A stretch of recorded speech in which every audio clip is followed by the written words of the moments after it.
night was dark and unforgiving as I wandered the desolate streets of Las Vegas, a city known for its dazzling lights and endless entertainment. But this was a different Las Vegas, a shadowy realm that had slipped through the cracks of reality, and I was trapped in its eerie grip. It all began innocently enough. A last-minute business trip brought me to this city of sin, and I found myself with a few free hours to explore before my meetings began. I decided to take a stroll down the famous Las Vegas Strip, hoping to catch a glimpse of the city's legendary nightlife. As I walked beneath the neon signs and towering casino buildings, I couldn't help but feel a strange sense of unease. The streets, usually bustling with tourists and revelers, were eerily empty. The neon lights, once vibrant and captivating, now flickered ominously, casting long, distorted shadows that seemed to dance with sinister intent. I passed by one of the iconic casinos, its entrance framed by colossal statues of golden lions. The lion statues, usually majestic and regal, now appeared twisted and grotesque, their eyes glowing with an otherworldly malevolence. I shivered and quickened my pace, my footsteps echoing loudly in the desolation. I reached the famous Bellagio fountains, expecting a mesmerizing display of water and light. But what I encountered was far from the ordinary.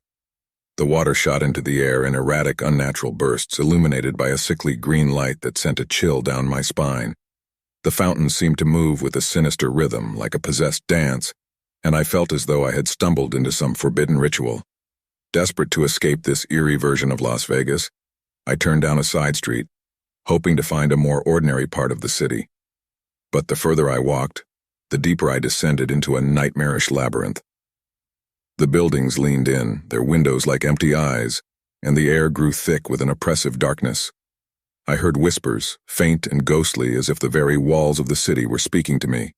They murmured secrets and promises, luring me deeper into their grasp. It was as though the city itself was alive, a malevolent entity that sought to ensnare me in its web of despair. I stumbled upon an old, dilapidated casino that seemed to have been abandoned for years. Its marquee bore the name The Midnight Mirage, and it beckoned me with a haunting allure. Against my better judgment, I entered the decaying building. Inside, the air was stale and heavy, and the dim lights cast long, twisted shadows that danced with eerie life. The sound of slot machines echoed through the empty halls, their mechanical clinking sending shivers down my spine. I could swear I saw figures moving in the darkness, fleeting glimpses of specters that vanished when I tried to focus on them. As I ventured deeper into the midnight mirage, I stumbled upon a door that seemed out of place. It was ornate and covered in strange symbols, unlike anything I had ever seen. The whispers grew louder, urging me to open it, promising untold riches and power beyond imagination. With trembling hands, I pushed the door open, revealing a room bathed in an eerie, crimson glow. The walls were adorned with grotesque paintings of grotesque scenes, each more disturbing than the last.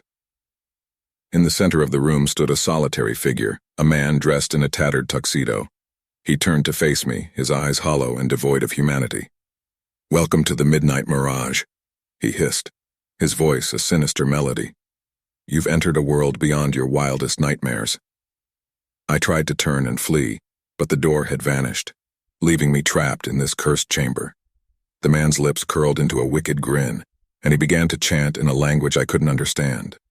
The room trembled, and the walls seemed to come alive, their grotesque images twisting and writhing. I watched in horror as the very fabric of reality unraveled before my eyes. The man's chant grew louder, and the whispers in my mind grew deafening.